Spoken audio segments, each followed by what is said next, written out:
Base intact रहा, लेकिन क्या बाकी सहयोगी इंटेक्ट रहे? ये भी बड़ा सवाल उठता है, क्योंकि यूपीए 1 में लेफ्ट साथ में था, यूपीए 2 में लेफ्ट साथ में नहीं है। यूपीए 1 में ही 4 साल बाद जुलाई में, जो 2008 की जुलाई थी, उसी में यूपीए ने परमाणु डील पर सपोर्ट वापस ले लिया था। वासुदेव आचार्य जी हमारे साथ हैं। वासुदेव आचार्य जी, आप जिस आइडियोलॉजी को लेकर गए थे 2004 में यूपीए 1 बनाने की, वो सेक्युलरिज्म की थी कि भाई हमको बीजेपी और सांप्रदायिक शक्तियों से जुड़ी हुई पार्टी को सत्ता से दूर रखना है। लेकिन क्या आपको ऐसा नहीं लगता कि वो आइडियोलॉजी कहीं ना कहीं डिविएट हुई है? आपको ऐसा प्रतीत हुआ क्या? नहीं, जब तक हम लोग समर्थन कर रहे थे, बाहर से समर्थन कर रहे थे, हमने सरकार में शामिल नहीं हुआ। यद्यपि प्रस्ताव आया था कि सरकार में शामिल होने का, हमको 1 दर्जन से ज्यादा हमको मंत्री बनाने का भी प्रस्ताव खुद सोनिया गांधी ने दिए थे, लेकिन हमने इनकार कर दिया। हमने बोला कि हम सरकार को समर्थन करेंगे, लेकिन एक साझा न्यूनतम कार्यक्रम बनाना पड़ेगा। पहली बार एक सरकार का ये कॉमन मिनिमम प्रोग्राम बना, जिस प्रोग्राम में हमने कामयाब हुआ कि हमारे देश के जो मजदूर है, हमारे देश के जो किसान है, हमारे देश के आम जनता है, इनका मुद्दा को हम इसमें जोड़ने का हमने प्रयास किया, उसमें कामयाब हुआ।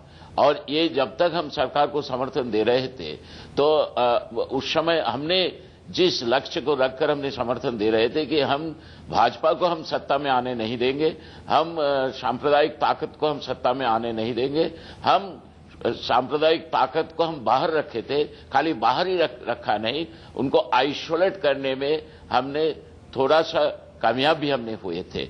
और आप उस समय को अगर देखे होंगे तो आप एक के बाद जो हमने सरकार को कदम उठाना, सरकार को मजबूरी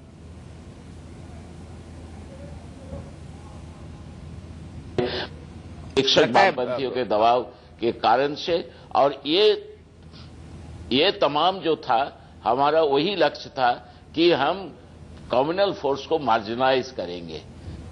लेकिन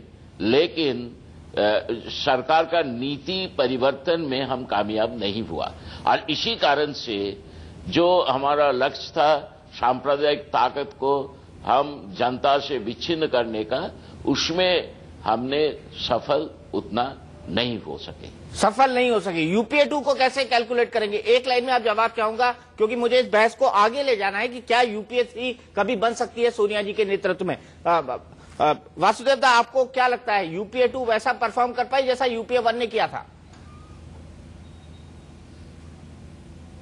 नहीं, यूपीए 1 का जो हमारा जो उपलब्धियां है, 3 जो काम किया है यूपीए 1, एक तो है जो हमने 100 दिन का काम देने का, हमारे जो बेरोजगार है, गरीब है, उनको उसके लिए कानून बना।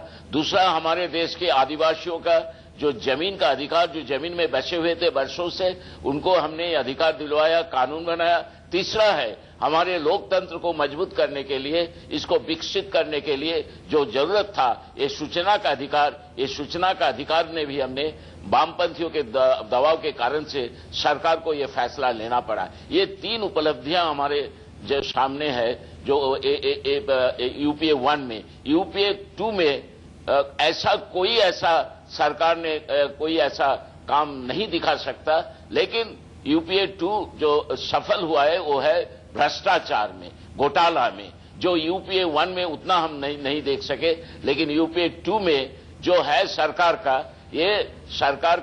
ये सफलता भ्रष्टाचार में है, घोटाला में है, जो एक के बाद एक घोटाला, एक के बाद एक भ्रष्टाचार आज हमारे सामने आ रहा है, जनता के सामने आ रहा है। ये है सरकार का सफलता।